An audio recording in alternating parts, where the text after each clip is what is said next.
चलिए।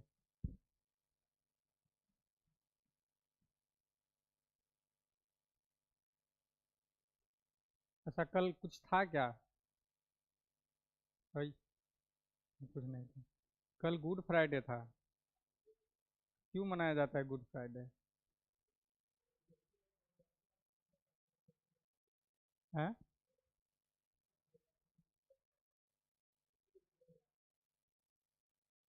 ये good Friday क्यों मनाया जाता है? जबरदस्ती थोपा हुआ चीज।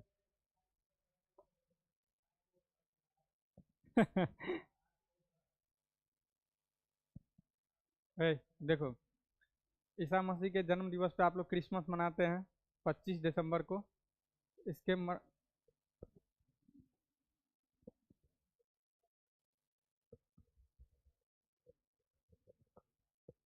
ठीक है।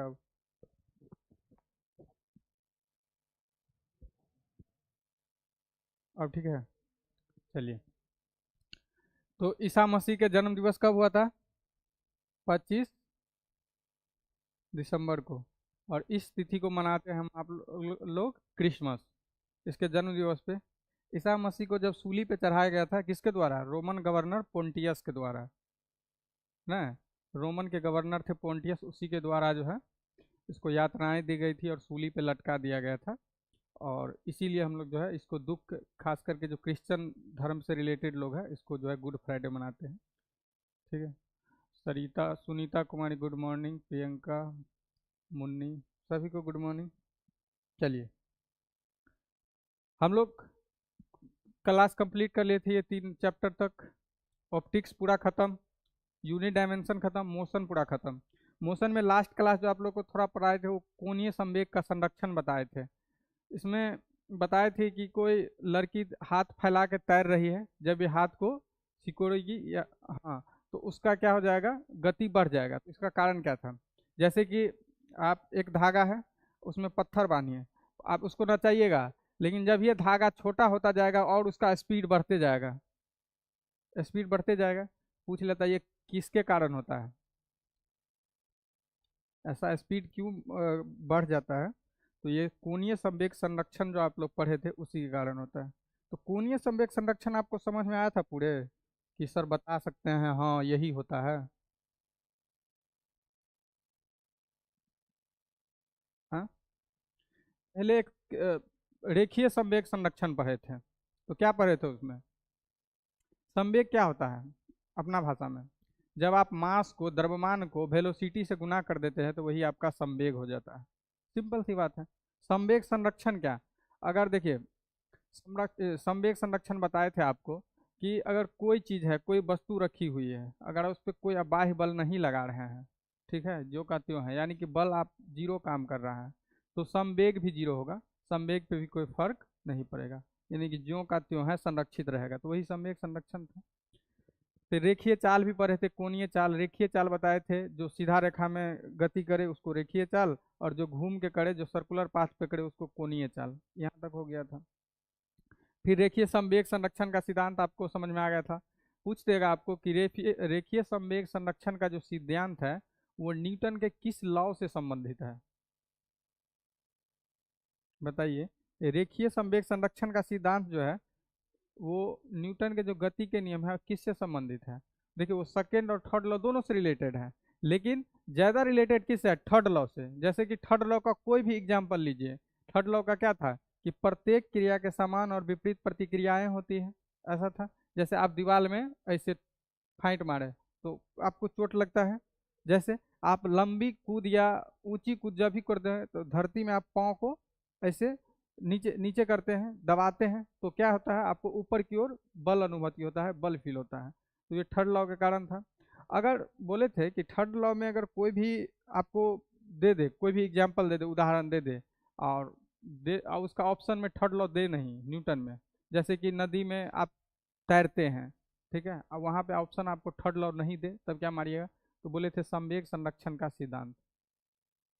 बोले थे ना, जैसे कि रॉकेट जो उड़ती है, ठीक है, रॉकेट, तो बोले थे रॉकेट जो उड़ना है किस सिद्धांत पे काम करता है? संवेग संरक्षण के सिद्धांत पे।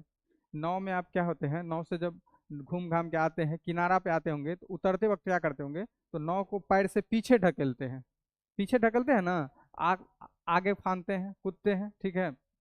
तो ये सब अगर एग्जाम्पल आपको पूछ ले तो संवेग संरक्षण, अगर थर्ड लॉ नहीं दिया है तो मारिएगा। लास्ट क्लास में बताए थे कोणीय संवेग संरक्षण का सिद्धांत, देखिए इसका एक एग्जाम्पल, कोणीय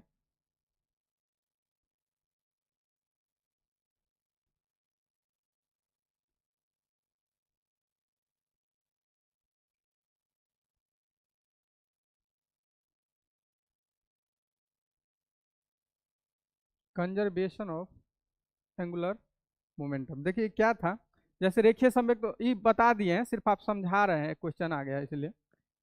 देखिए संवेग सबको पता है क्या होता है, संवेग को पी से सूचित किया जाता है, जब मास को वेलोसिटी से गुना कीजिएगा तो यही आपका संवेग निकल जाएगा, कोई दिक्कत नहीं, यहाँ तक क्लियर है। अब यहाँ पे हम कोणीय संवेग की बात करेंगे। कोणीय संवेग की जब भी बात करेंगे यानी कि वहाँ पे एंगुलर की बात होगी, क्या है, एक सर्कुलर पाथ की बात होगी। तो देखिए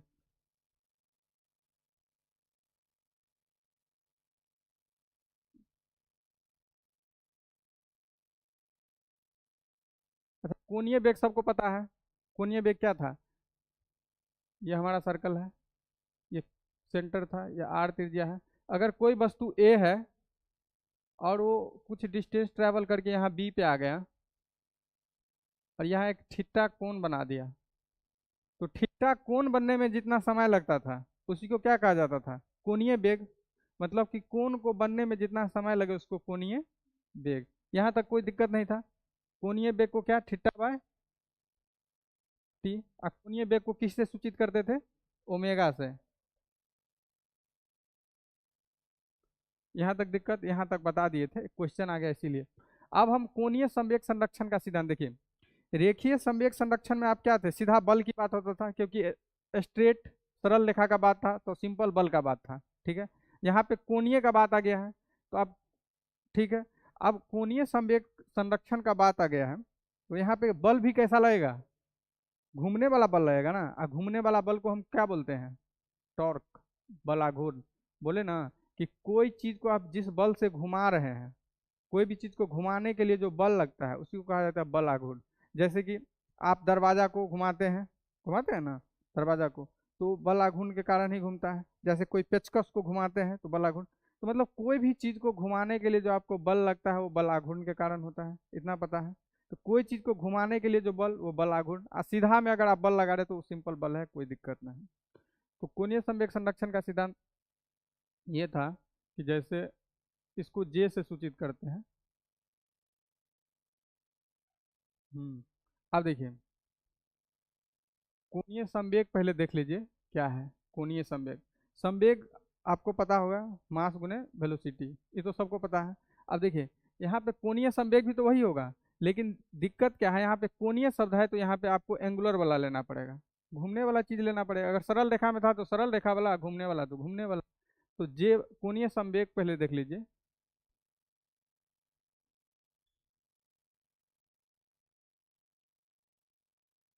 ये बता दिए हैं, सिर्फ समझा रहे हैं। कोणीय संवेग को जे से सूचित करते हैं। अब देखिए संवेग क्या होता है, मास गुने वेलोसिटी। तो वेलोसिटी तो यहाँ पे सरल रेखा वाला वेलोसिटी लिए नॉर्मल संवेग में, यहाँ भी तो वेलोसिटी होगा, तो वेलोसिटी यहाँ पे कौन, कोणीय वाला लेंगे, तो कोणीय संवेग लेंगे। तो कोणीय संवेग किसको, ओमेगा से। यहाँ कोई दिक्कत, ये सदिश है तो इस पे ऐसे लगा देंगे। अब हमको मास चाहिए, द्रव्यमान चाहिए, तो सरल रेखा में चल रहे थे तो द्रव्यमान के लिए हम एम यहाँ। अब देखिए आपको एक चीज बताए थे कि जो द्रव्यमान होता है, जो आपका मास होता है, वो इस चीज को बताता है कि आप किसी चीज पे कितना जड़त्व लगा रहे हैं। जैसे आपका वजन है 60 किलो, ठीक है। तो आप, कोई चीज भारी है और कोई चीज हल्का है, इससे क्या चीज स्पष्ट होता है, वो अपने अवस्था को परिवर्तन में उतना विरोध करता है। जैसे कोई भारी चीज है उसको जल्दी आप खसका नहीं सकते हैं, नहीं सकते हैं, लेकिन कोई हल्का है इसको जल्दी। मतलब ये एम जो है, ये मास, ये द्रव्यमान एक चीज को दिखाता है, मेजरमेंट ऑफ जड़त्व, यानी कि ये जड़त्व के माप को दिखाता है। और जड़त्व क्या है, जड़त्व बराबर होता है जो अपनी अवस्थाओं का विरोध करे। यानी कि आप विराम में है तो चाहिएगा विराम में रहे, गति में है तो चाहिएगा हम गति में रहे, ये चीज़ था। तो ये जो आपका एम है वो एक्चुअली दिखाता है मेजरमेंट ऑफ इनर्शिया को, जड़त्व के माप को, ठीक है। तो यहाँ पे हम, लेकिन हम बात करते हैं यहाँ पे कोणीय संवेग में, तो यहाँ पे हमको तो वेलोसिटी मिल गया कोणीय, लेकिन यहाँ पे मास द्रव्यमान के लिए क्या लेंगे, तो घूमने, यहाँ पे देखिए चलने के कारण, चलने के कारण, तो अगर हम स्ट्रेट रेखा में चल रहे हैं तो मास के कारण हम लोग को इनर्शिया मिल रहा है, जड़त्व मिल रहा है। तो यहाँ पे घूमने के कारण हमको मिलेगा, आपको जैसे देखिए हम चल रहे हैं, तो चल रहे हैं सरल रेखा में चल रहे हैं, तो हमको इनर्शिया जो काम सरल रेखा में ही काम करेगा, करेगा ना। अगर हम घूम रहे हैं तो इनर्शिया हमको घूमने में विघ्न या बाधा डालेगा। तो यहाँ पे जो मास के जगह पर लेंगे हम यहाँ पे जड़त्व आघूर्ण, यहाँ जो एम को जो है आप लोग इनर्शिया भी बोल सकते हैं, जड़त्व भी बोल सकते हैं, कोई दिक्कत नहीं है। और कोणीय संवेग के लिए जो जड़त्व आप लीजिएगा, जो एम लीजिएगा, वो जड़त्व आघूर्ण लेगा, क्योंकि यहाँ घूमने वाला चीज है, तो इसको सूचित करते हैं आई से। ये होती है जड़त्व आघूर्ण, यानी कि कोई चीज घूम रहा है, कोई चीज घूम रहा है, तो अब घूम रहा है तो वहां घूमने में भी तो अपने अवस्था का विरोध करे, कोई गति में है तो चाहेगा हम गति में रहे, कोई रुकल है तो चाहेगा हम रुकले रहे, ठीक है। तो आई, और ये आई होता है जड़त्व आघूर्ण।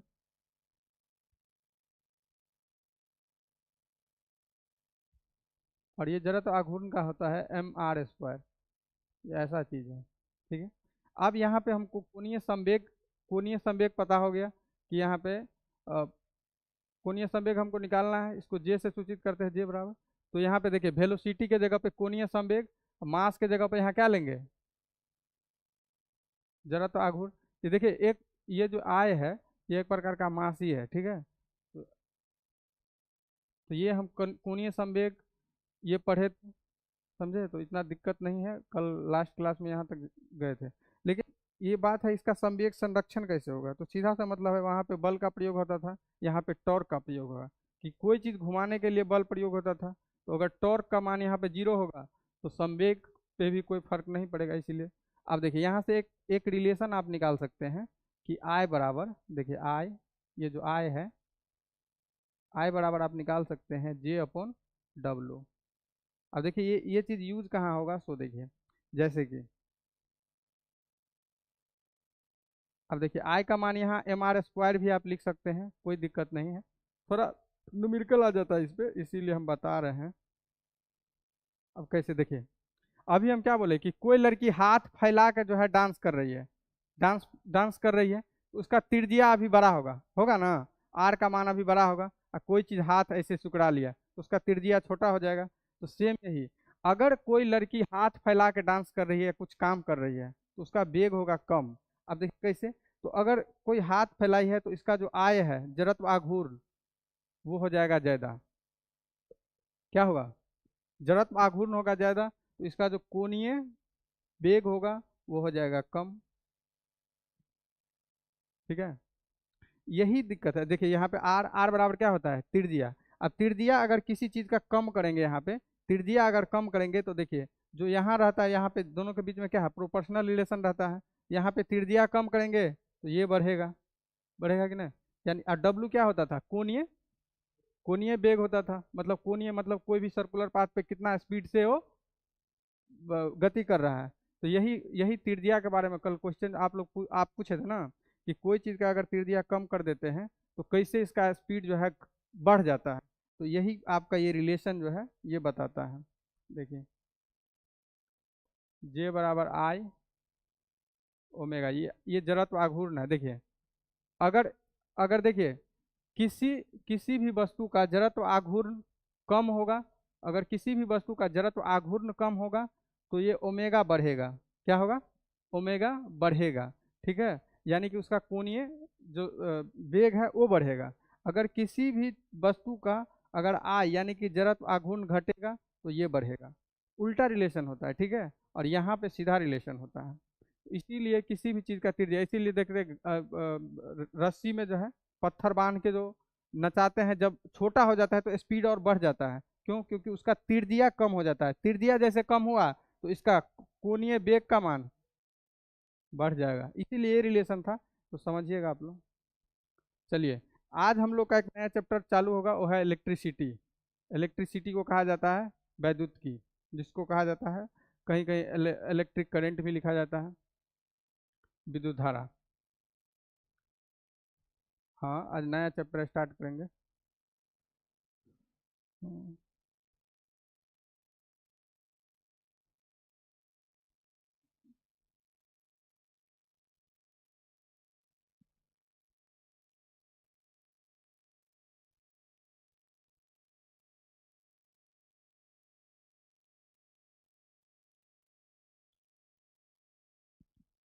देखिए, कोणीय संवेग या कुछ भी समझ में ना आए, इसका खाली आप लोग उदाहरण याद रखिएगा।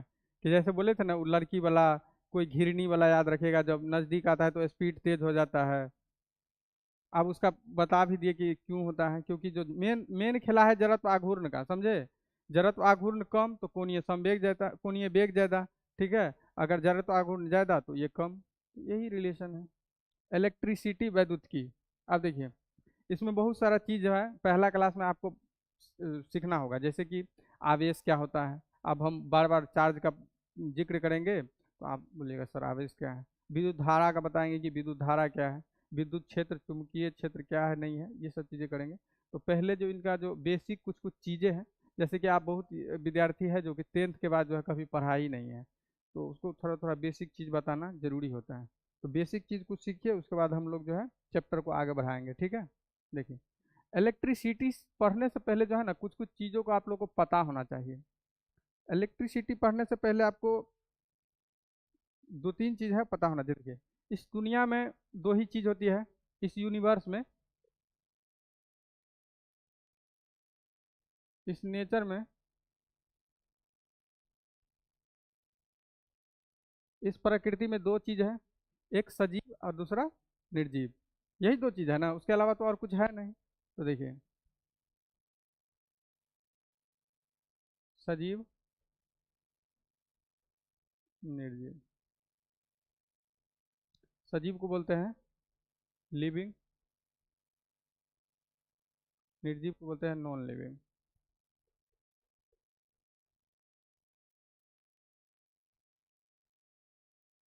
अब देखिए, जो सजीव होता है, जैसे हम आप क्या हैं, सजीव हैं, तो पूछते हैं कि शरीर जो सजीव होता है उसकी सबसे जो न्यूनतम इकाई होती है वो क्या होता है।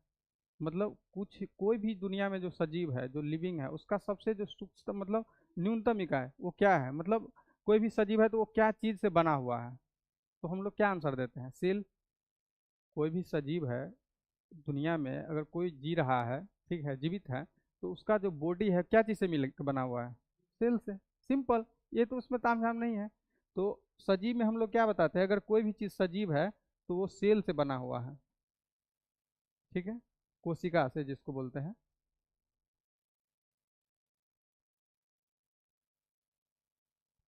बात आती है निर्जीव की। अब निर्जीव भी तो यूनिवर्स में बहुत चीज है। जैसे टेबल है, पोडियम है, ये बोर्ड है, ये सब क्या है, निर्जीव है, नॉन लिविंग है। तो ये क्या चीज से मिलके बने होते हैं, तो ये बने होते हैं एटम से, परमाणु से। ये क्या चीज से मिलके बने होते हैं, एटम से, परमाणु से, जिसको बोलते हैं परमाणु।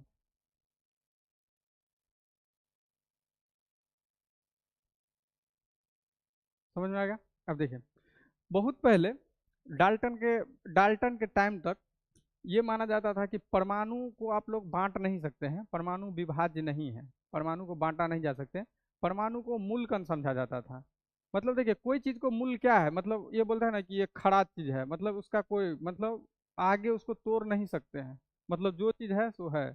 गांव घर में प्रयोग होता होगा कि आदमी जो है ना बहुत खड़ा है, मतलब क्या है, उसके बातों को आप फेर बदल नहीं कर सकते हैं, उसके चीजों को आगे आप तोड़ मरोड़ नहीं सकते हैं। वो चीज होता है, देखिए। तो डाल्टन के टाइम तक परमाणु के बारे में ये था कि परमाणु मूल कण है। ठीक है, परमाणु को तोड़ा नहीं जा सकता है। फिर वैज्ञानिक सब आया और परमाणु को तोड़ दिया। ठीक है। अब यहाँ से कहानी स्टार्ट होगा। ये आपका ऐसे था, जानकारी के लिए। अब देखिए यहाँ पे कितना लिख लीजिए। हाँ, लिख लीजिए, उसके बाद थोड़ा बताते हैं। अब हम लोग परमाणु से ही स्टार्ट, देखिए, क्योंकि परमाणु से स्टार्ट करेंगे, क्योंकि यहीं पे आपको इलेक्ट्रॉन, प्रोटॉन, न्यूट्रॉन के बारे में थोड़ा बताना है। उसके बाद थोड़ा न्यूक्लियर फोर्स के बारे में बताएंगे। ठीक है। तब चैप्टर को स्टार्ट करेंगे तो आप लोगों को थोड़ा और अच्छे से समझ में आएगा।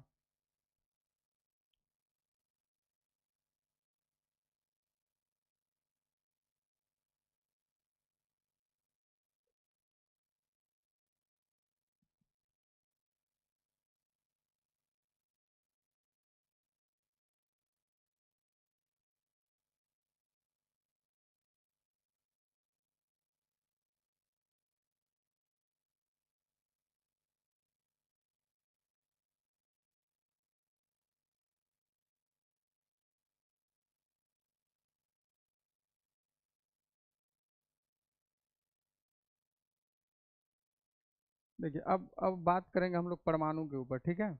लिख लिए।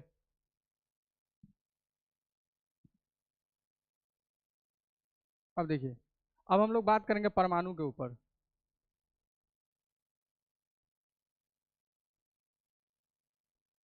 एटम।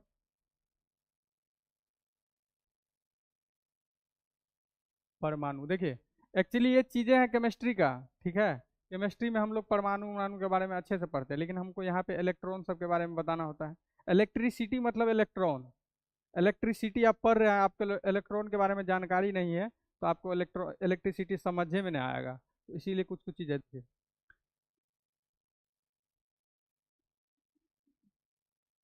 अब ये कोई हमारा परमाणु है, ये न्यूक्लियर है बीच में, जिसको बोला जाता है नाभिक, ठीक है।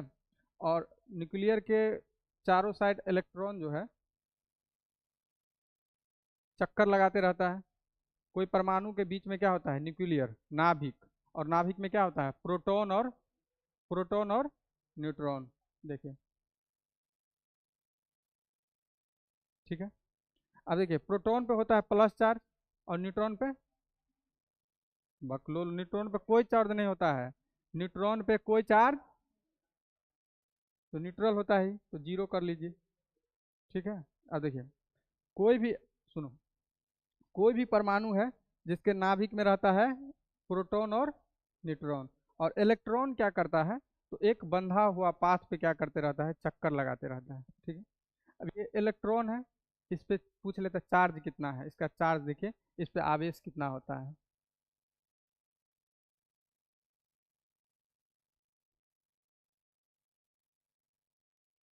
देखिए, इलेक्ट्रॉन पे माइनस चार्ज होता है, प्रोटॉन पे प्लस चार्ज होता है। तो इलेक्ट्रॉन पे जो चार्ज होता है -1.6 गुने 10⁻⁻19 कूलम। कूलम को लिखते हैं C से, ठीक है। पूरा लिख लीजिए, कूलम, ठीक है। तो इलेक्ट्रॉन पे जो आवेश होती है उस ये होते हैं -1.6 गुने 10⁻⁻19 कूलम, ठीक है। इसको शॉर्ट में -E भी आप लिख सकते हैं। बार बार इसका यूज नहीं कीजिएगा, -E लिख दीजिएगा तो समझ में आ जाएगा, ये इलेक्ट्रॉन का आवेश है। इलेक्ट्रॉन पे कितना चार्ज है, -1.6 गुने, ठीक है। प्रोटॉन पे देखिए, प्रोटॉन पे कैसा चार्ज होता है, प्लस चार्ज। सेम चीज वही रहेगा, सिर्फ यहाँ पे प्लस आ जाएगा, 1.6 गुने 10⁻⁻19 कूलम, ठीक है। इसके बदला में यहाँ पे +E लिख सकते हैं आप।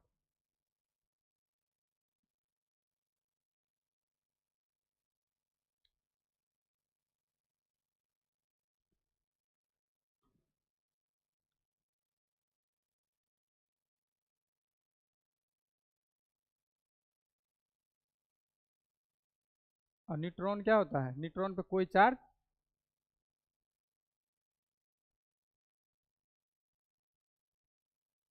न्यूट्रॉन होता है न्यूट्रल। न्यूट्रल का मतलब क्या होता है, उदासीन, इस पे कोई चार्ज नहीं होता है। इतना बात तो आप लोग बचपन में भी पढ़े होंगे, अभी भी पढ़ते होंगे। चलिए, बात अब आगे करते हैं। देखिए, ये यहाँ पे आवेश का बात हुआ है, चार्ज क्या होता है, ठीक है। आवेश कितना आदमी को पता है कि आवेश क्या है, चार्ज क्या है। देखिए, ये आवेश जो है ना, हर एक वस्तु का गुण है। ये वस्तु में छुपा हुआ एक गुण है, ठीक है। तो किसी वस्तु का वह गुण, किसी वस्तु का वह गुण नहीं, पहले समझो ना तो सब कुछ लिखे सर। किसी वस्तु का वह गुण जो किसी भी चीज को क्या करता है, आकर्षित या प्रतिकर्षित करता है, तो उसी को चार्ज कर, चार्ज के कारण ही क्या होता है, कोई वस्तु आकर्षित और प्रतिकर्षित होता है, ठीक है। जैसे कि आप लोग जिस दिन तेल लगा के जाते होंगे बच्चा में, बाल में, ठीक है, क्या करते होंगे, लीड से ऐसे ऐसे कर देते होंगे 3 4 बार, और क्या करते हैं जो, हाँ, पेपर पेपर से चिपक जाता था। ऐसा क्यों होता था, वो चार्ज के कारण ही होता था, आवेश के कारण ही होता था। अगर किसी चीज को रगड़ देते हैं, जैसे कि कोई कांच का छड़ है, उसको रेशम के कपड़ा पे आप रगड़िएगा, तो दोनों चार्ज हो जाता है, एक पे पॉजिटिव चार्ज, एक पे निगेटिव चार्ज।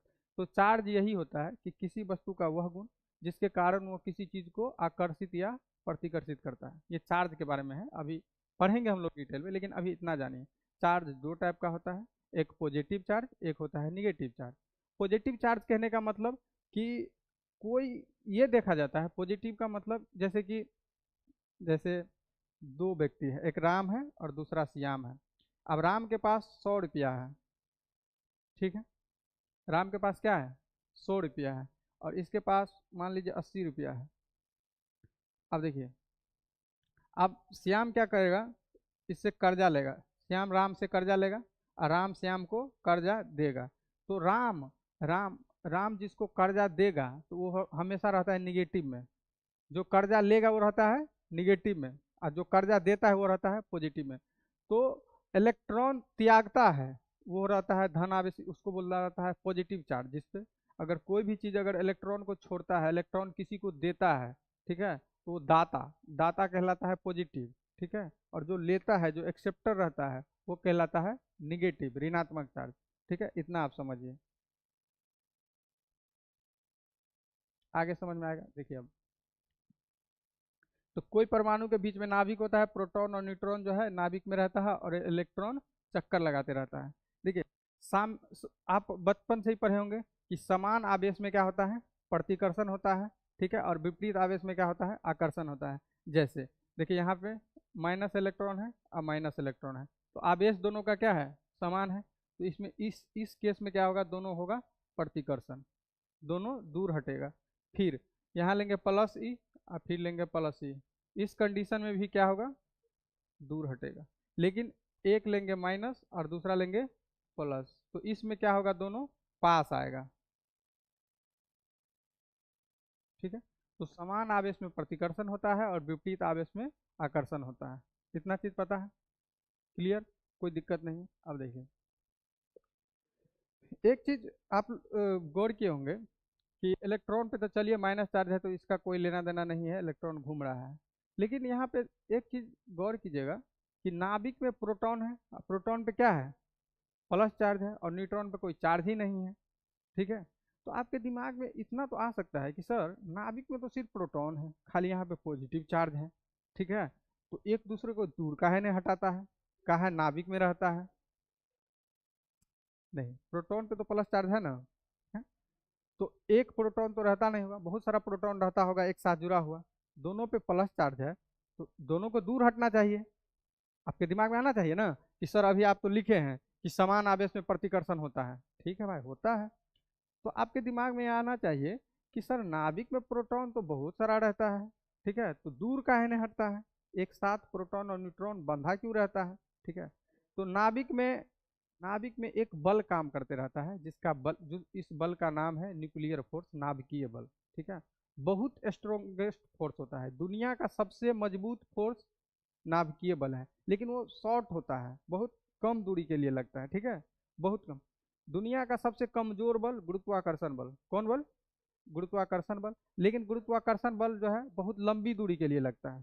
ठीक है, जैसे कि धरती और सूर्य के बीच गुरुत्वाकर्षण बल, ठीक है, हम लोग धरती पे चल रहे हैं गुरुत्वाकर्षण बल के कारण।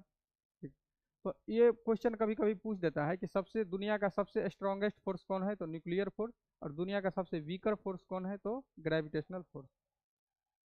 तो अब हम लोग क्या करेंगे ना, इतना तक बात समझ में आया, क्या क्या समझ में आया, कि कोई परमाणु है, क्या है, कोई परमाणु है, परमाणु के बीच में प्रोटॉन और न्यूट्रॉन रहता है, इलेक्ट्रॉन जो है एक पाथ पे चक्कर लगाते रहता है, इतना बात समझ में आएगा। इलेक्ट्रॉन पे जो आवेश होता है वो होता है माइनस आवेश, ठीक है, प्रोटॉन पे जो चार्ज होता है प्लस चार्ज। चार्ज के बारे में बताए कि दो समान आवेश रहेगा, दो समान चार्ज रहेगा तो होगा प्रतिकर्षण, दो विपरीत रहेगा तो उसके बीच होगा आकर्षण। इतना बात समझ में आ गया, तो इतना बात को उतारिए, न्यूट्रॉन पे कोई चार्ज नहीं होता है।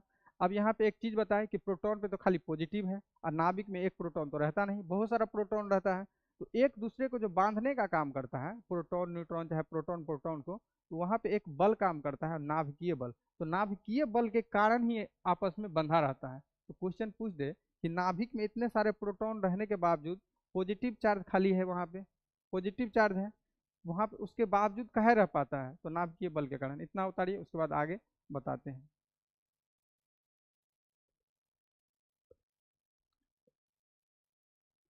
लिख लिए, अब हम लोग नाभिकीय बल पढ़ेंगे, न्यूक्लियर फोर्स के बारे में थोड़ा।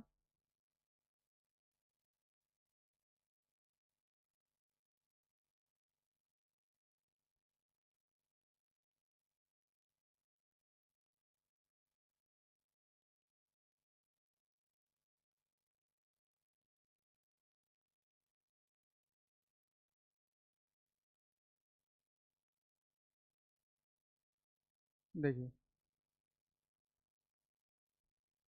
अब न्यूक्लियर फोर्स पढ़ते हैं।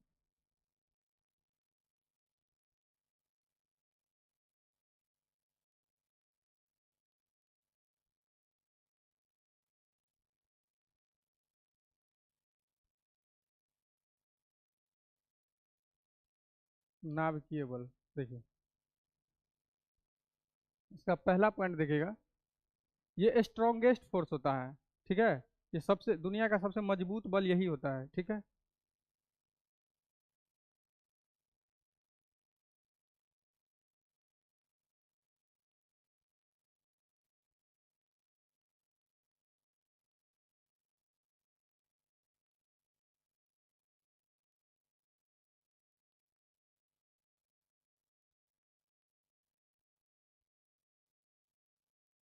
ठीक है।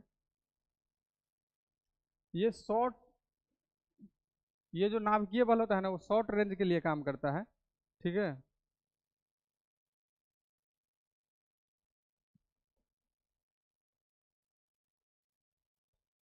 अल्प दूरी के लिए काम करता है।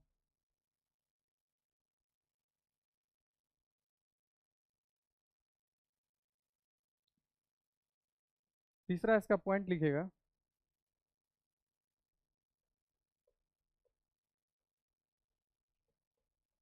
ये अट्रैक्टिव फोर्स है।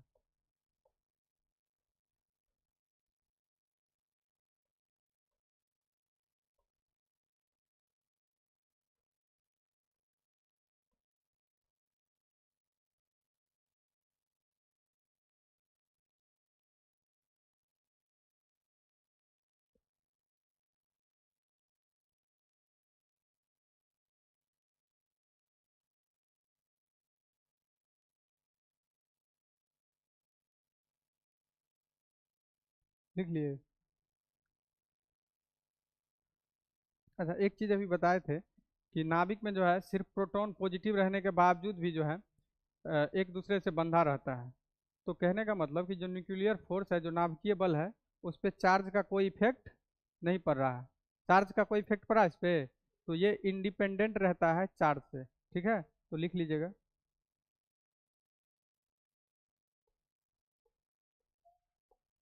इंडिपेंडेंट,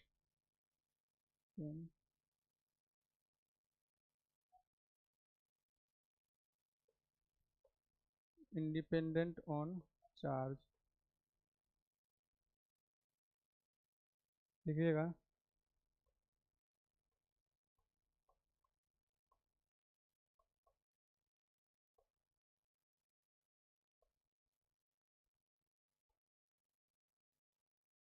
चार्ज है, यानी कि यह जो है चार्ज से स्वतंत्र रहता है, मतलब न्यूक्लियर फोर्स पे चार्ज का कोई फर्क नहीं पड़ता है। चाहे वो पॉजिटिव चीज हो चाहे उदासीन हो, दोनों को बांध के रखता है।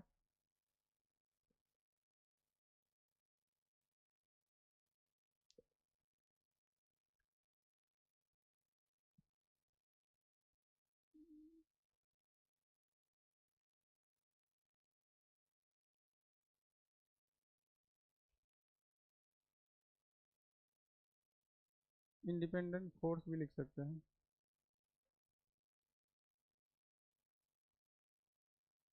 तो नाभिकीय बल के बारे में क्या क्या पढ़ा है? दुनिया का सबसे स्ट्रॉन्गेस्ट फोर्स, दुनिया का सबसे मजबूत बल, ये शॉर्ट रेंज मतलब अल्प दूरी के लिए। नाभिक में जो है, नाभिक बहुत छोटा होता है, तो अल्प दूरी मतलब शॉर्ट रेंज के लिए बल आता है, तो शॉर्ट रेंज के लिए। फिर ये अट्रैक्टिव एंड फोर्स, मतलब कोई भी चीज को ये आकर्षण यानी कि आपस में मिलाता है, ये किसी भी चीज को दूर नहीं भगाता है। न्यूक्लियर फोर्स का काम है, तो शॉर्ट अट्रैक्टिव करता है। फिर इंडिपेंडेंट ऑन चार्ज, मतलब ये आवेश से स्वतंत्र रहता है, इसको आवेश से कोई लेना देना नहीं है, ये न्यूक्लियर चीज। अब देखिए नेक्स्ट बात, यहाँ पे परमाणु का बात हुआ है। आप पूछ लेता है कि परमाणु का जो नाभिक है, जो न्यूक्लियर है, उसको क्या चीज़ से मापा जाता है, और दूसरा परमाणु को क्या चीज़ से मापा जाता है। न्यूक्लियर को किस चीज़ से मापा जाता है और परमाणु को, ये दोनों क्वेश्चन आप लोग पहले बताइए, देखते हैं कितना आदमी को याद है।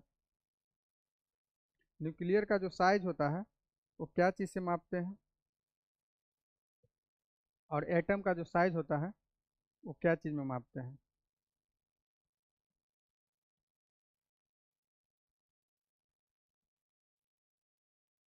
न्यूक्लियर का साइज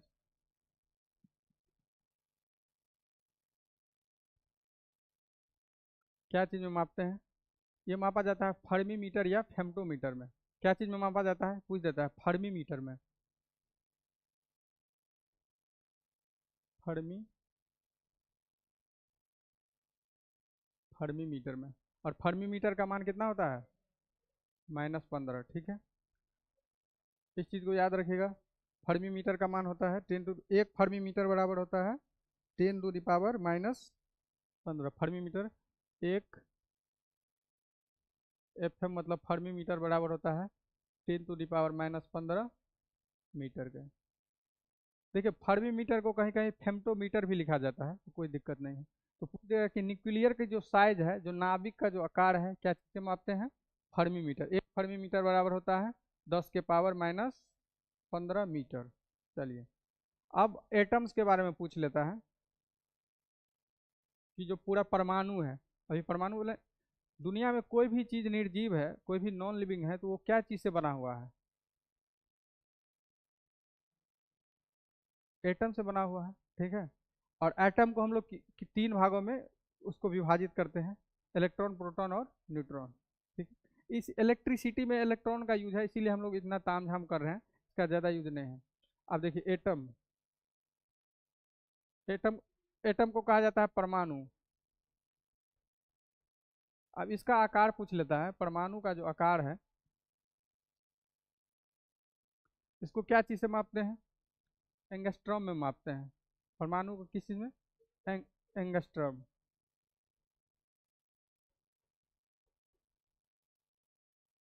एक एंगस्ट्रॉम बराबर कितना होता है, -10 मीटर।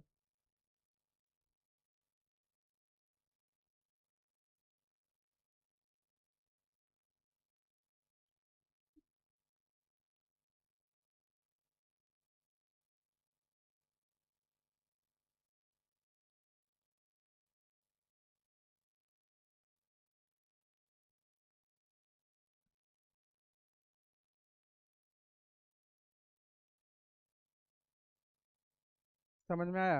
अब देखिए आगे चलिए, थोड़ा आप डिस्कवरी देख लेते हैं कि इलेक्ट्रॉन का डिस्कवरी कौन किया, प्रोटॉन को कौन किया, और न्यूट्रॉन का, नाभिक का, ये सब का थोड़ा देख लेते हैं। हम्म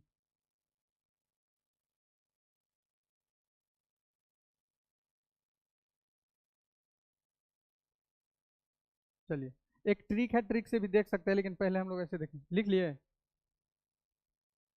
एटम को किस में मापते हैं, एटम के जो आकार होता है, परमाणु का आकार किस में, एंगस्ट्रॉम में। तरंग दैर्घ्य को किस में मापते हैं, वेवलेंथ को भी एंगस्ट्रॉम में मापा जाता है, इसीलिए याद करा दिया। अब देखिए लिखेगा डिस्कवरी।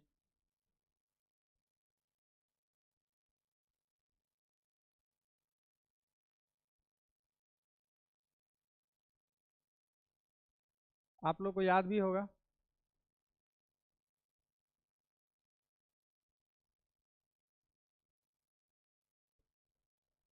इलेक्ट्रॉन का खोज कौन किया है, J Thomson.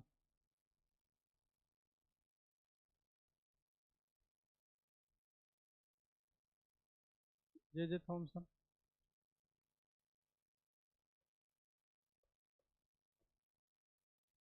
Proton,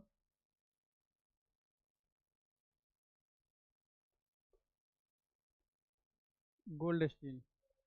Goldstein नहीं रहने के बाद आप रदरफोर्ड भी दे सकते हैं, अगर ऑप्शन में अगर नहीं गोल्ड स्टीन मिले तो क्या मारिएगा,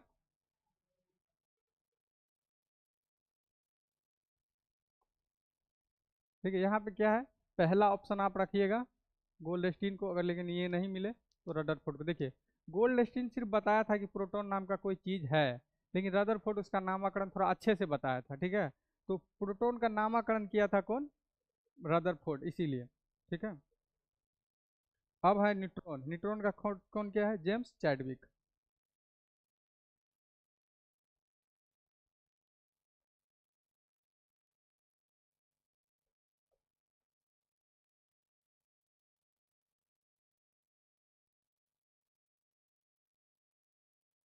जेम्स चैडविक।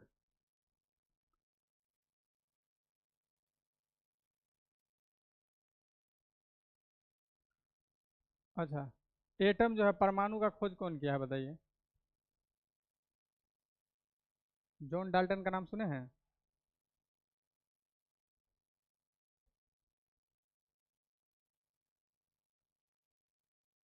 John Dalton. अच्छा, न्यूक्लियस का खोज कौन किया है? नाभिक जो अभी हम लोग पढ़ रहे थे, नाभिक में जिसमें प्रोटॉन और न्यूट्रॉन रहता है, उसका खोज कौन किया है? ऑप्शन दे? जेम्स चैडविक, रदरफोर्ड, गोल्डस्टीन, बताओ। रदरफोर्ड।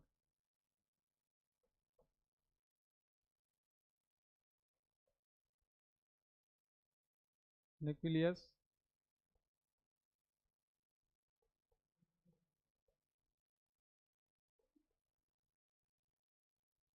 हमको पोजिट्रॉन का यहाँ जरूरत नहीं, वो केमिस्ट्री में है हमको। पोजिट्रॉन देखिए, अभी आपको पूछेंगे क्वेश्चन जो आप लोग बहुत गलती करते होंगे। देखिए, इलेक्ट्रॉन को तो इलेक्ट्रॉन ही बोलेंगे हिंदी में, प्रोटॉन, न्यूट्रॉन, एटम, परमाणु।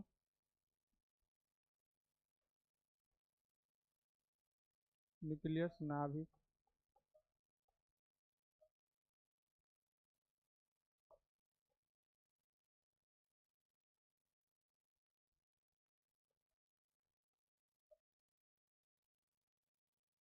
रदरफोर्ड। अब देखिए, इलेक्ट्रॉन, प्रोटॉन और न्यूट्रॉन, अगर आपको नहीं पता है कि कौन खोजा है, तो एक ट्रिक है जिसको आप लोग याद रख लीजिएगा। ईंट पर नाच, ये ट्रिक है इलेक्ट्रॉन, प्रोटॉन, न्यूट्रॉन को रटने का। TRSC के ट्रिक।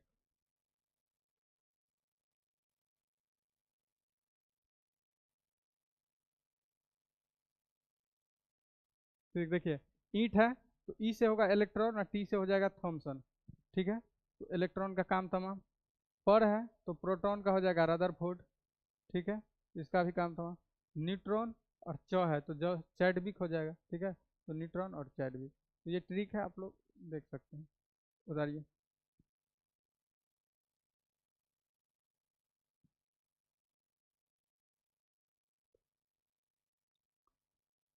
थॉमसन, थॉमसन लिखा जाता है, THOMSON, थॉमसन। चलिए, आप लोगों के लिए एक क्वेश्चन है, बताइए, देखते हैं कितना आदमी इस क्वेश्चन का जवाब दे पाते हैं। मूलकण कौन है? मूलकण किसे कहा जाता है? ऑप्शन है इलेक्ट्रॉन, प्रोटॉन, न्यूट्रॉन। चौथा ऑप्शन है इनमें से सभी। किसे मूलकण कहा जाता है? इनका आंसर है कि तीनों होगा सर। चलिए, पहले ये उतार लीजिए, उसके बाद पूछे।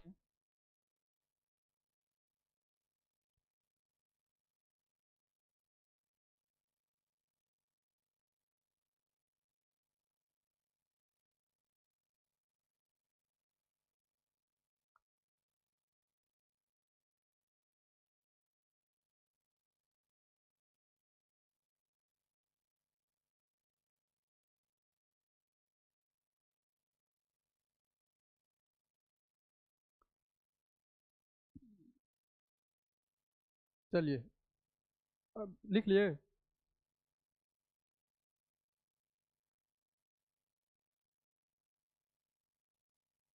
ऑनलाइन वाला एक बार गुड मॉर्निंग लिख दिया, सो जाता है ना।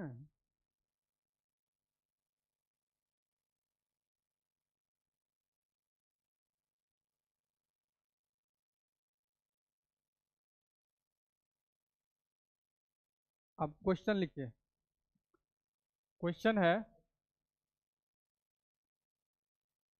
मूल कण है।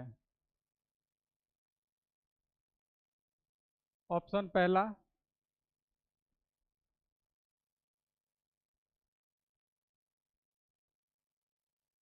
इलेक्ट्रॉन।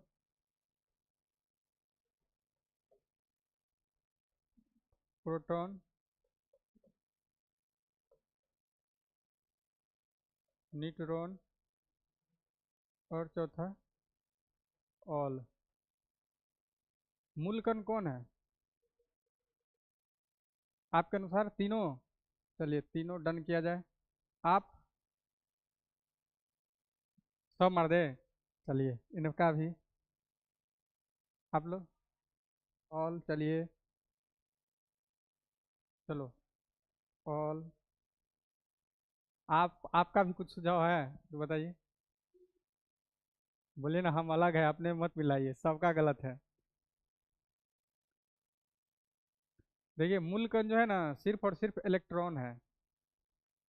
अब वही बता रहे हैं ना, देखिए इसका आंसर होगा इलेक्ट्रॉन। आप बताते हैं ना, देखिए मूल कण आखिर क्या होता है। ओए सुनो, मूल कण ये होता है कि जिसे आगे तोड़ा नहीं जा सके, जिसका आगे कोई डिवाइड नहीं होगा, मतलब जो है सो सॉलिड है। ठीक है। इलेक्ट्रॉन को, मूल कण को, मूल कण फंडामेंटल यही है, बेस यही है। जैसे आप मूल राशि पढ़े थे, बेस तो यही बोला। बेस मॉलिक्यूल जो है ना यही है, सिर्फ इलेक्ट्रॉन है। बोलेगा सर कैसे? देखिए इलेक्ट्रॉन को आप आगे नहीं तोड़ सकते कोई अन्य मॉलिक्यूल में। आपको पता है कि इलेक्ट्रॉन को आगे तोड़ सकते हैं? जैसे कि देखिए एटम का बात किया, परमाणु को बात किया, तो परमाणु को हम आगे तोड़े कि नहीं तोड़े? इलेक्ट्रॉन प्रोटॉन न्यूट्रॉन में। तो मूल कण रहा नहीं रहा। अब यहाँ पे तीन के बारे में पढ़े, इलेक्ट्रॉन प्रोटॉन और न्यूट्रॉन। इलेक्ट्रॉन को आप आगे नहीं तोड़ सकते हैं, लेकिन प्रोटॉन और न्यूट्रॉन को तोड़ सकते हैं। आप जब एमएससी सब कीजिएगा ना, तो आपको एक टर्म पढ़ाएगा क्वार्क्स। क्वार्क्स, तो प्रोटॉन और न्यूट्रॉन क्वार्क्स से मिलकर बने होते हैं, जो क्वेश्चन आ जाएगा। तो हाँ क्वार्क्स, तो प्रोटॉन और न्यूट्रॉन क्वार्क्स से बना होता है। अब यहाँ पे एक चीज और हम समझेंगे कि न्यूट्रॉन पे जो होता है आवेश जीरो होता है, मतलब कोई भी नहीं होता, चार्ज नहीं होता है, वो भी आज प्रूफ हो जाएगा। और प्रोटॉन पे जो होता है प्लस चार्ज होता है, वो कैसे होता है ये भी आज आप सीख लीजिएगा।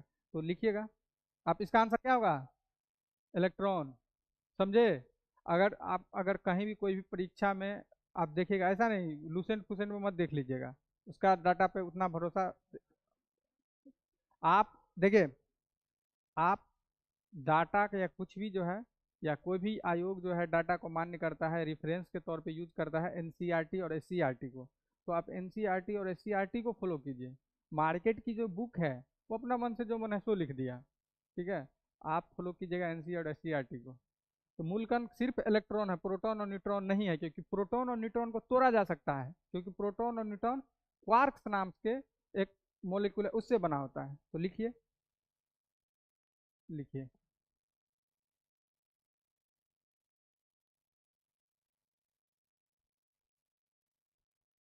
प्रोटॉन एवं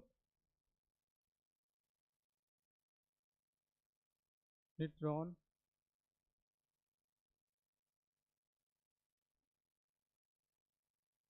क्वार्क्स।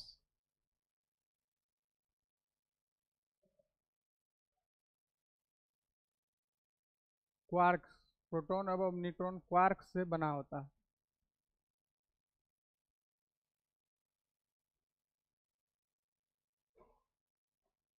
लिखे?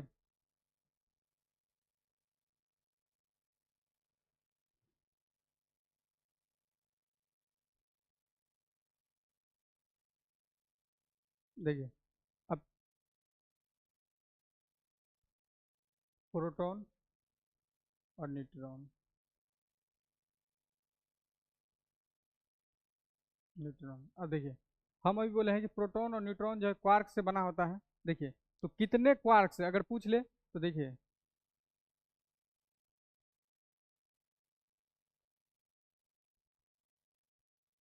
बोले सर ये क्या यू यू डी लिख दिए हैं, क्या क्या डी डी? देखिए ये यू मतलब होता है अप और डी मतलब होता है डाउन।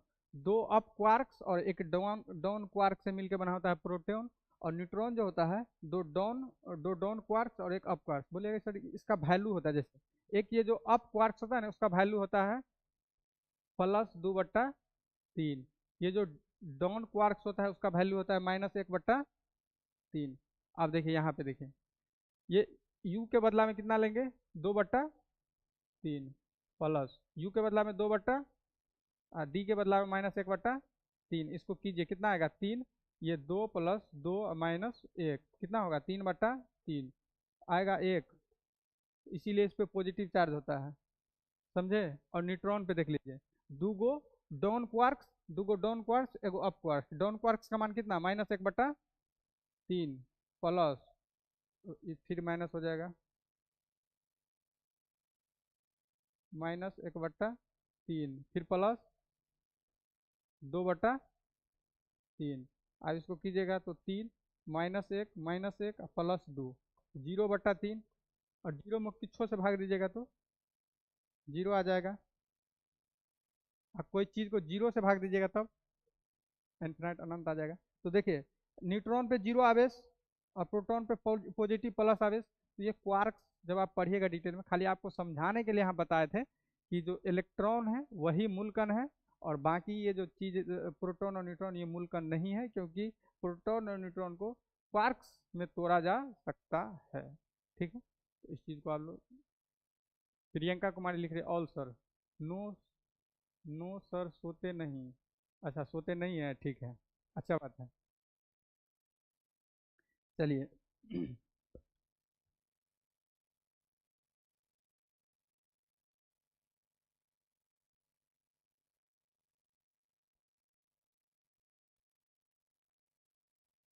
देखिए, क्वेश्चन आप एक और क्वेश्चन यहाँ से पूछता है। जैसे ये हमारा एटम था, अब एटम के बीच में नाभिक था, और नाभिक के अंदर क्या था, प्रोटॉन और प्रोटॉन पे कौन चार्ज, माइनस प्लस, इस पे तो जीरो। इलेक्ट्रॉन क्या कर रहा था, चक्कर लगा रहा था, चक्कर लगा रहा था ना, कि एक फिक्स डायरेक्शन में चक्कर लगा रहा होता है। क्वेश्चन पूछ देगा कि परमाणु के अंदर जो है, परमाणु के अंदर किसी बंधे हुए किसी बंधे हुए पाथ के लिए इलेक्ट्रॉन का जो है ऊर्जा इलेक्ट्रॉन की ऊर्जा क्या होती है, निगेटिव पॉजिटिव जीरो, वो चीज़ पूछ लेता है। तो दुनिया में अगर कोई चीज़ बंधा हुआ है, कोई चीज़ बंधा हुआ है और उसका आपको ऊर्जा का मान पूछे तो हमेशा निगेटिव होता है। जैसे पृथ्वी क्या है, पृथ्वी जो है एक, पृथ्वी पे एक बंधा हुआ पथ पे जो है सूर्य का चक्कर लगा रहा है, ऐसा थोड़ी है कि कभी इधर लगा ले कभी इधर, एक निश्चित पथ पे। तो कोई भी चीज़ अगर निश्चित पथ पे बंधा हुआ है, ठीक है, अगर उसका आप एनर्जी पूछ लिया तो हमेशा निगेटिव होता है। तो लिखिएगा, लिखिए, पॉइंट बना के लिखिएगा कि किसी बंधी हुई अवस्था के लिए किसी बंधी हुई अवस्था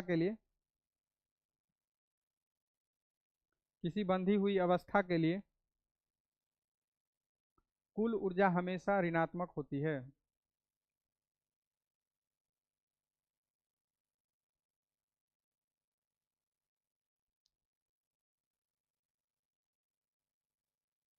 बोले सर ये क्या, किसी बंधी हुई, क्या लिखे, किसी बंधी हुई अवस्था के लिए कुल ऊर्जा ऋणात्मक होती है।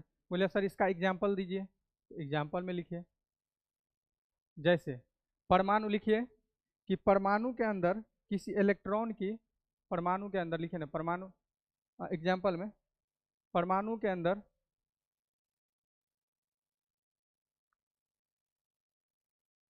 परमाणु के अंदर किसी इलेक्ट्रॉन की कुल ऊर्जा, परमाणु के अंदर किसी इलेक्ट्रॉन की कुल ऊर्जा ऋणात्मक होती है।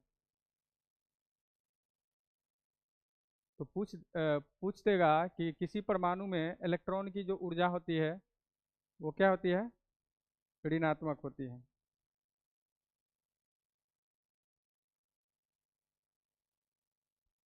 देखिए, अब इलेक्ट्रिसिटी में एक चीज आपका बहुत ज्यादा यूज होगा, फ्री इलेक्ट्रॉन। जैसे आप पढ़िएगा कंडक्टर, इंसुलेटर, सेमीकंडक्टर, चालक क्या है, तो आप लोग परिभाषा रटले होंगे कि जिसमें फ्री इलेक्ट्रॉनों की संख्या अरबों खरबों है, लेकिन फ्री इलेक्ट्रॉन क्या है नहीं पता है। देखिए अभी समझ में जाइएगा, देखिए,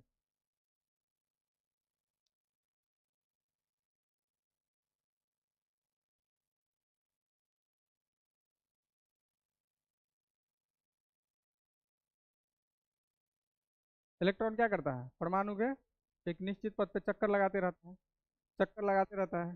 इलेक्ट्रॉन का मन कभी कभी उब जाता है, कभी कभी हल्का हो जाता है दिमाग से, ठीक है। जैसे दिमाग से हल्का हुआ तो इसके वो एनर्जी बाहर से लेना चालू कर देता है। अब बाहर से इसको एनर्जी कैसे मिलेगा, तो ताप के रूप में, ठीक है, किस रूप में, टेम्परेचर, बाहर से जो टेम्परेचर होता है इसे, तो इसको अगर कोई इलेक्ट्रॉन परमाणु के नाभिक के चारों ओर चक्कर लगा रहा है, ठीक है, उसको बाहर से ताप के रूप में एनर्जी मिला। क्या मिला? एनर्जी, ऊर्जा। जब भी उसको एनर्जी मिला बाहर से, वह हम नहीं चक्कर उक्कर लगाएंगे, हमको भागने दीजिए, परमाणु के नाभिक से वो दूर भाग जाएगा। ठीक है, जब ये दूर भागेगा तो इसी इलेक्ट्रॉन को कहा जाता है फ्री इलेक्ट्रॉन या मुक्त इलेक्ट्रॉन। समझे? सुनिए, कोई इलेक्ट्रॉन नाभिक के चारों ओर चक्कर लगा रहे हैं, जब उसको कोई एनर्जी के संपर्क में आएगा तो बोलेगा कि नहीं, हम अब चक्कर लगाना नहीं चाहेंगे, हम नहीं चक्कर लगाएंगे। वो चक्कर लगाना नहीं चाहेगा, वो बाहर हो जाएगा। ठीक है, परमाणु से क्या होगा? बाहर हो जाएगा। वही जो बाहर हुए इलेक्ट्रॉन है उसी को कहा जाता है मुक्त इलेक्ट्रॉन। तो कंडक्टर पढ़िएगा आप, चालक। तो चालक में क्या होता है? यही मुक्त इलेक्ट्रॉन की संख्या अरबों खरबों में होती है। जैसे कि ये मार्कर है, तो इसमें भी जो है मुक्त इलेक्ट्रॉन की संख्या अरबों खरबों में है। तो आपके दिमाग में आएगा, सर इसमें फिर करंट काहे नहीं है? ठीक है, तो करंट अभी पढ़ेंगे काहे नहीं है। तो इतना बात आप समझे। तो ये ई जो है फ्री इलेक्ट्रॉन हो जाएगा। फ्री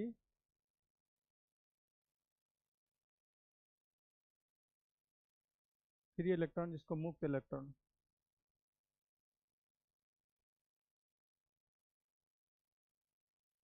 तो लिख लीजिए, लिखिए लिखिए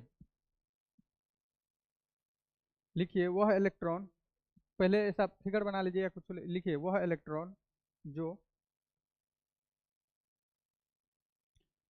परमाणु से बंधा हुआ नहीं है,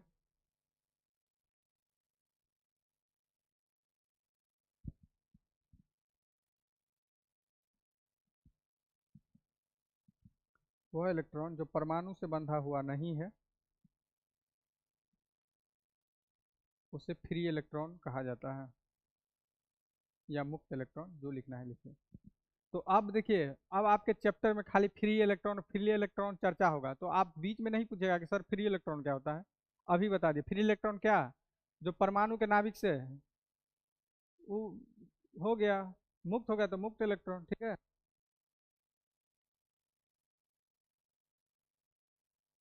परमाणु से अब बंधा हुआ नहीं है, परमाणु से आजाद हो गया है। ठीक है, तो परमाणु से अब जो आजाद हो चुका है उसको मुक्त हो गया है, तो मुक्त इलेक्ट्रॉन। समझे? चलिए, अब आप तीन चीज पढ़ेंगे। कंडक्टर, जिसको कहा जाता है चालक, एक होता है इंसुलेटर, जिसको कहा जाता है कुचालक, और एक होता है सेमी कंडक्टर, जिसको कहा जाता है अर्धचालक। तो क्या होता है? देखिए, कंडक्टर क्या होता है? जिससे करंट आसानी से पास किया जा सके। ठीक है, कोई भी चीज तार वार से जो है आसानी से करंट पास हो जाता है। क्यों? इसमें फ्री इलेक्ट्रॉन बहुत ज़्यादा रहता है। समझे? कंडक्टर होता है, लिखिएगा आप कंडक्टर। हिंदी में क्या कहा जाता है उसको? चालक। फ्री इलेक्ट्रॉन कितने आदमी को समझ में नहीं आया, सो बोलिए। फ्री इलेक्ट्रॉन क्या है? फ्री इलेक्ट्रॉन पर बार बार क्वेश्चन आएगा, इसीलिए पूछ रहे हैं। फ्री इलेक्ट्रॉन क्या? जो परमाणु से बंधा हुआ नहीं है। देखिए, परमाणु, बीच में नाभिक, नाभिक के चारों ओर चक्कर लगा रहा था इलेक्ट्रॉन, लगा रहा। देखिए, कभी कभी क्या होता है ना, वो दिमाग का हल्का हो जाता है। ठीक है, दूसरे का देखिए, गांव घर में क्या होता है ना, तीन चार भाई जो रहेगा, दो गो ठीक रहेगा, एगो खाली पड़ोसी का बात सुनेगा। जब उसको खिला पिला देगा, उसी के तरफ हो जाएगा, छोड़ छाड़ के अपना घर को अलग हो जाएगा, वो मुक्त हो जाता है। सेम इलेक्ट्रॉन के साथ भी ऐसे ही होता है, घूमते रहता है, मन नहीं लगते रहता है उसको। जब ये उसको बाहर से कोई एनर्जी मिला, ठीक है, एनर्जी ताप के रूप में और अन्य चीज के रूप में मिल सकता है। जैसे जैसे ताप के रूप में उसको एनर्जी मिला, वो परमाणु को छोड़ देगा, लगा हम नहीं रहेंगे।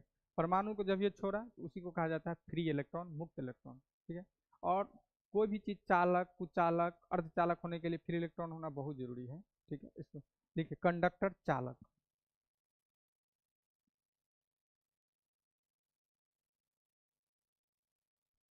लिखिएगा,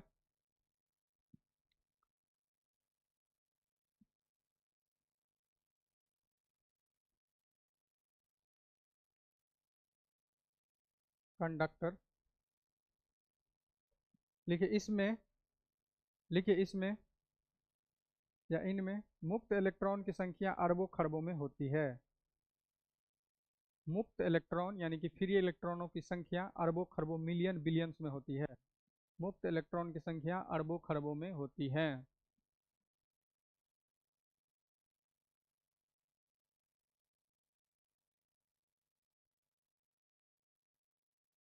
तो चालक किसे कहेंगे? तो जितना भी धातु है, ऑल मेटल्स। इसका एग्जाम्पल में क्या हो जाएगा? ऑल मेटल्स, सभी धातु। अच्छा एक बात बताइए, मनुष्य का जो बॉडी है वो विद्युत का सुचालक है कि कुचालक है? कुचालक है ना?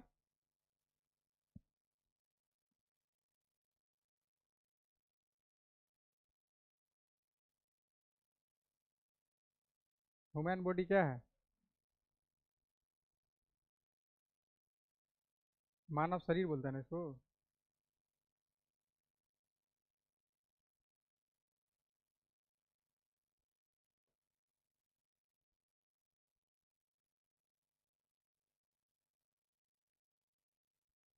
अच्छा आप लोग जो पानी पीते हैं वो क्या है, विद्युत का सुचालक है कि कुचालक है? वो भी सुचालक होता है। एसिडिक वाटर जो होता है वो भी होता है विद्युत का सुचालक। कभी कभी देखते हुएगा कि 10 साल पहले अर्थिंग अर्थिंग का यूज होता था, तो पानी में नमक मिला। हाँ, देखिए जो प्योर वाटर होता है ना, प्योर वाटर, जो प्योर वाटर होता है वो विद्युत का होता है कुचालक। जो प्योर वाटर होता है वो विद्युत का कुचालक होता है, ठीक है। लेकिन अगर कोई वाटर है जिसमें कुछ अशुद्धि मिला हुआ है तो हो जाएगा विद्युत का सुचालक। तो हम लोग पानी जो पीते हैं वो शुद्ध, वो रहता है प्योर वाटर रहता है, जिसमें कुछ अशुद्धियाँ मिली रहती है। अशुद्धि रहता है। प्योर वाटर डिस्टिल्स वाटर होता है, D2O होता है। वो बैटरी के पानी में यूज किया जाता है, हम लोग पीते नहीं है, समझे? तो हाँ, तो एसिडिक पानी जो होता है वो भी ऑल मेटल्स और मानव शरीर। और चलिए लिख लीजिए, नॉर्मल वाटर लिख लीजिएगा, नॉर्मल वाटर।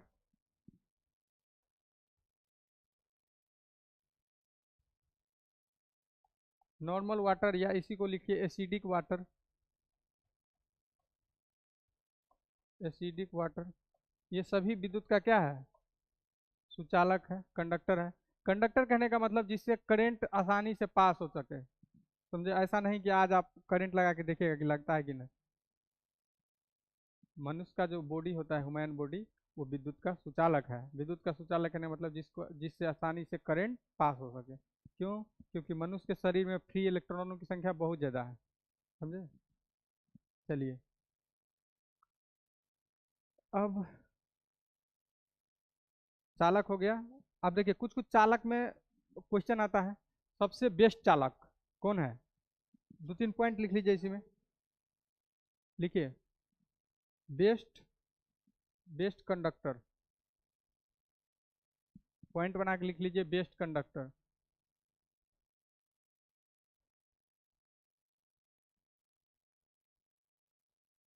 बेस्ट कंडक्टर, सबसे अच्छा चालक।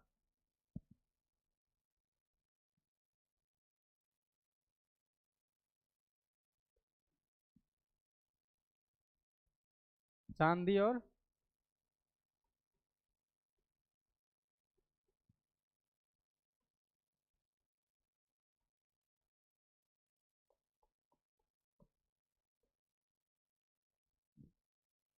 चलिए,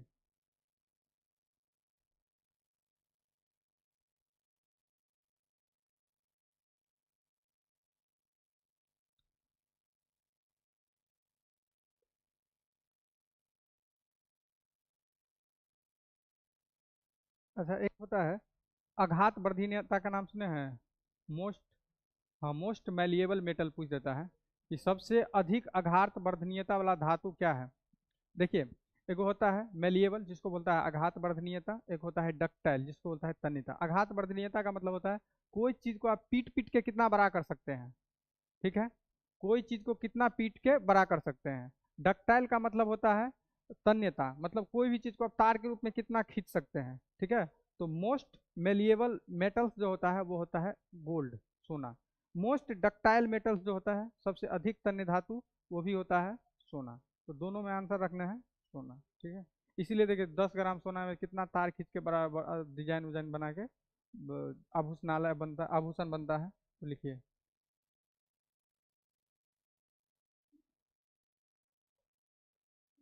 सबसे ज्यादा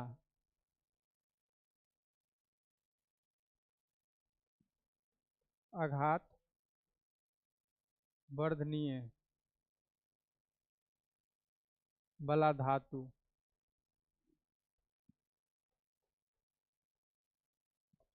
गोल्ड है, सोना है।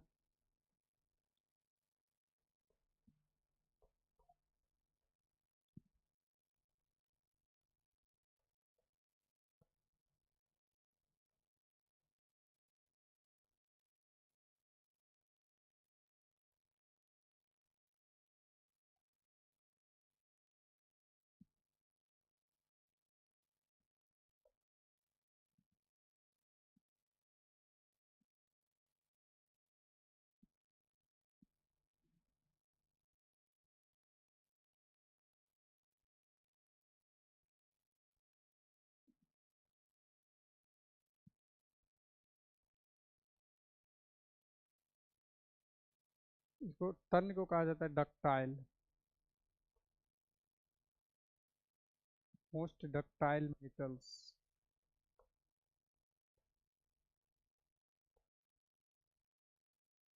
ठीक है, सोना।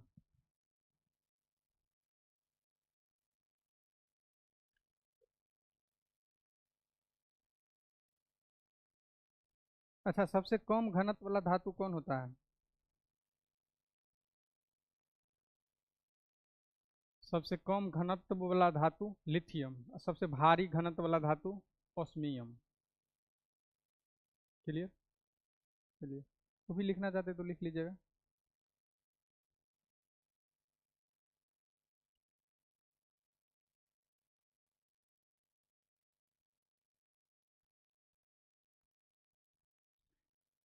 अच्छा, एक एक क्वेश्चन है, बताइएगा आप लोग कि वह कौन सा धातु है जो कमरे के तापमान पे जो है लिक्विड अवस्था में रहती है।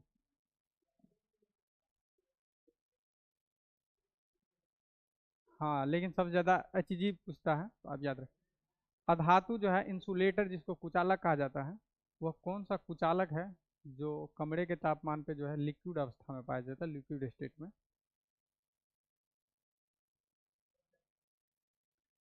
बताएंगे अभी, अभी जब पढ़िएगा ना धातु और धातु केमिस्ट्री में, जिग जैग मोशन पढ़िएगा, उसके इस साइड लेफ्ट साइड और राइट साइड आपको धातु और धातु समझ में आ जाए। ब्रो, आप लिखिए कुचालक, इंसुलेटर।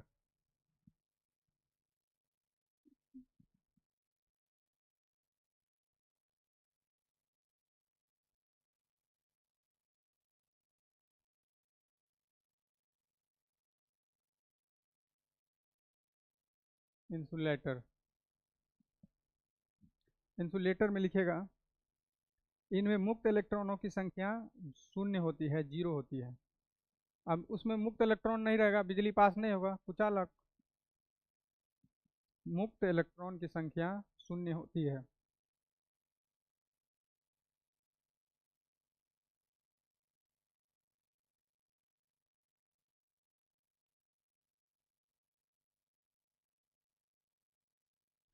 इसका एग्जाम्पल लिखिएगा, जैसे सूखा लकड़ी, ड्राई वुड, इसका एग्जाम्पल क्या सब हो जाएगा?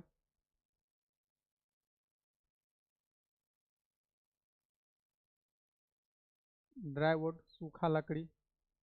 इसीलिए किसी को करंट जब लगा रहता है तो सूखा बांस से जो है इसको मारा जाता है। कोई कोई बकलो जिसको पूरा फिजिक्स नहीं पता है, हरियर का बांस लेके उसको मारेगा, वो भी सट जाएगा। ठीक है, तो सूखा हुआ बांस जो है वो विद्युत का कुचालक होता है, लेकिन जो हरियर का बांस होता है, जो हरा वाला, तो उसमें क्या मुक्त इलेक्ट्रॉन रहता है, तो वो विद्युत का कुचालक, पता चला आ भी सट गए। तो सूखा लकड़ी, उसके बाद रबर, रबर जो है प्लास्टिक, ये सब प्लास्टिक रबर।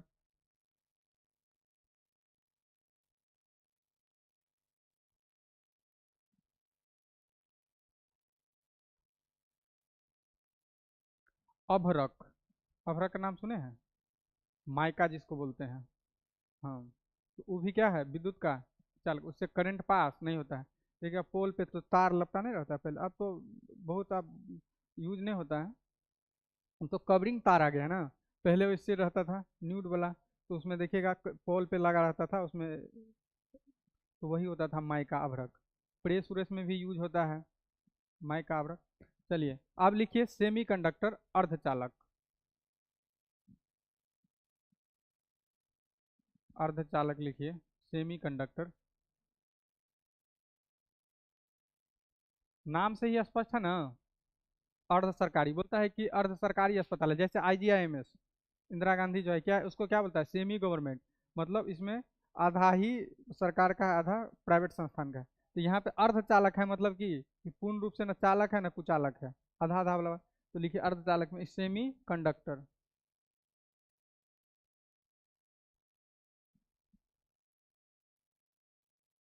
लिखेगा इनमें मुक्त इलेक्ट्रॉनों की संख्या बहुत कम मात्रा में होती है।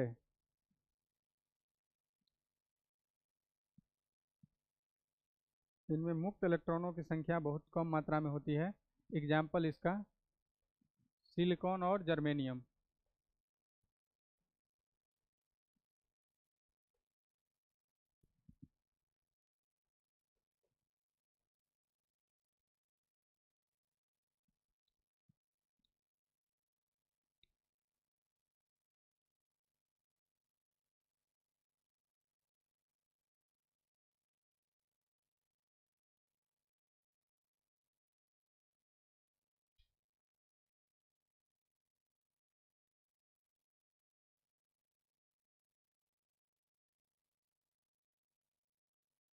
हो गया। अब देखिए तीन चार बात सीखिए, कल से इलेक्ट्रिक जो है अच्छा से पढ़ेंगे। देखिए जब भी आपको यूज होगा कि इलेक्ट्रिक यानी करंट का बात होगा, तो आपको सीधा सीधा ये आपको बोल रहा है कि इसमें इलेक्ट्रॉन कितना बह रहा है। सीधा सीधा मतलब अगर आपको बोल रहा है कि कहीं करंट है या किसी तार में करंट है, तो आपको सीधा सीधा पूछ रहा है कि इलेक्ट्रॉन का फ्लो कैसा है इसमें। समझे। दूसरा अगर विभवांतर का चर्चा हो गया कि विभवांतर ये सब, ठीक है। तो विभवांतर का मतलब होता है जस्ट लाइक ढाल। ढाल कैसे हम लोग ढुलान, बच्चा में जो साइकिल सीखते थे तो ढुलान पे जाके सीखते थे, ताकि आगे की ओर धर के, जिधर ज्यादा ढलान उधर ज्यादा धर तो जो विभवांतर होता है जस्ट लाइक ढलान होता है। तो करेंट का ढलान जो है विभवांतर से तय किया जाता है, वो किधर जाएगा नहीं जाएगा। ठीक है। करेंट का मतलब जब भी करेंट का जिक्र आएगा तो आपको इलेक्ट्रॉन के बारे में पता होना चाहिए कि इलेक्ट्रॉन का फ्लो किधर है, नहीं है, मुक्त इलेक्ट्रॉन का। दूसरा विभवांतर का चर्चा आएगा, मतलब वो ढलान देखेगा किधर जा रहा है नहीं रहा। तीसरा आएगा प्रतिरोध। क्या आएगा, प्रतिरोध, रेजिस्टेंस। प्रतिरोध का मतलब कि देखेगा किसी तार में अगर करंट पास हो रहा है, ठीक है, तो कितना करंट को रोक रहा है, कितना करंट को रोक रहा है वो, तो वही होता है प्रतिरोध। मतलब कितना प्रतिरोध, प्रतिरोध का मतलब जो तार में जो फ्लो करंट है उसको कितना आप रोक पा रहे हैं, तो वो होता है रेजिस्टेंस। फिर चर्चा आता है विद्युत क्षेत्र क्या है, चुंबकीय क्षेत्र क्या है। साधारण सा मतलब है, देखिए चुंबकीय क्षेत्र, चुंबकीय क्षेत्र क्या होता है, जैसे बोल देगा कि इलेक्ट्रिक फील्ड, मैग्नेटिक फील्ड, ये सब क्या होता है। जैसे कि आपके पास अभी एगो चुंबक यहाँ पे लेके आए हैं, पॉकेट में रखे हुए हैं। आप अपने अलमारी में जो है एक लोहा का टुकड़ा रखे हो, क्या यहाँ से चिपक जाएगा यहाँ पे, नहीं। मतलब एक क्षेत्र होता है, एक रेंज होता है जहाँ तक कि वो अपना क्या होता है, बल का प्रयोग कर पाता है। मतलब चुंबक या चुंबक का कोई समूह, ठीक है, वहां तक। मतलब देखिए जैसे ये चुंबक है, 5 चुंबक हम ले लिए यहाँ पे, उसका अपना एक रेंज होगा कि हम इतना डिस्टेंस के जो वस्तु है इसको अपने ओर आकर्षित या प्रतिकर्षित करेंगे, नहीं तो छोड़ देंगे। जैसे अपने आप लोग क्या होते हैं झगड़ा में, ये मेरा क्षेत्र है, मतलब मेरा क्षेत्र कहने का मतलब क्या, ये आसपास के आदमी आप लोग को जान रहा है, यही ना होता है, ये मेरा क्षेत्र है। मतलब आप किसी न किसी रूप में आप वहाँ पे जान पहचान होंगे आपको, इसीलिए बोल रहा होगा कि मेरा क्षेत्र। सेम इलेक्ट्रिक फील्ड और मैग्नेटिक फील्ड के साथ होता है। मैग्नेटिक फील्ड का मतलब कि अगर मैग्नेट है तो वो कितना डिस्टेंस के वस्तु को अपनी ओर आकर्षित करता है या प्रतिकर्षित करता है, वो चीज होती है। मतलब यहाँ पे मैग्नेट रखा हुआ है, कोई मैग्नेट यहाँ से लाएंगे, कोई फर्क नहीं हो रहा है, नहीं चिपक रहा है, ठीक है, कोई दिक्कत नहीं। यहाँ लाएंगे, नहीं चिपक रहा है, नहीं आप जुड़ रहा है ना, दूर भाग रहा है, कुछ नहीं। यहाँ लाएंगे तो चुंबक हिलेगा, ओ समझ गए, इस चुंबकीय फील्ड यहाँ तक काम कर रहा है। मतलब वो क्षेत्र जहाँ तक कि चुंबक किसी लौह पदार्थ को आकर्षण या प्रतिकर्षण करे वो चुंबकीय क्षेत्र होता है। विद्युत क्षेत्र भी वही होता है, जहाँ तक कोई आवेश जो है, कोई आवेश आकर्षण या प्रतिकर्षण करे। जैसे कि यहाँ पे देखिए कोई क्यू आवेश है, ठीक है। अब हम कैसे पता चलेगा कि यहाँ पे विद्युत क्षेत्र है इतना डिस्टेंस में। तो क्यू आवेश है, एक आवेश को हम लाएंगे, यहाँ लाएंगे, यहाँ लाएंगे, कोई फर्क नहीं हो रहा है। थोड़ा और नजदीक लाएंगे, कुछ नहीं हो रहा। यहाँ पे जो लाइएगा तब आकर्षण या प्रतिकर्षण होगा। अभी हम ये नहीं बोल रहे हैं कि प्लस है माइनस है, कुछ भी नहीं।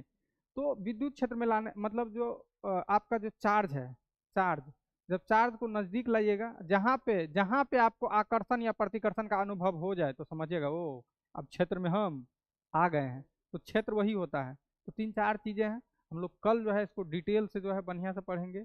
और एक एक टर्म्स इसीलिए समझा दिए ताकि आप कल यूज करेंगे, कल यूज करेंगे फ्री इलेक्ट्रॉन, चार्ज, विभवांतर, प्रतिरोध, तो बोलेगा सर क्या बोल रहे हैं, इसीलिए आज समझा दिए, समझे। कल से हम लोग इलेक्ट्रिसिटी पढ़ेंगे, 2 क्लास में पूरे इलेक्ट्रिसिटी को खत्म कर लेंगे, ठीक है। मिलते हैं नेक्स्ट क्लास में।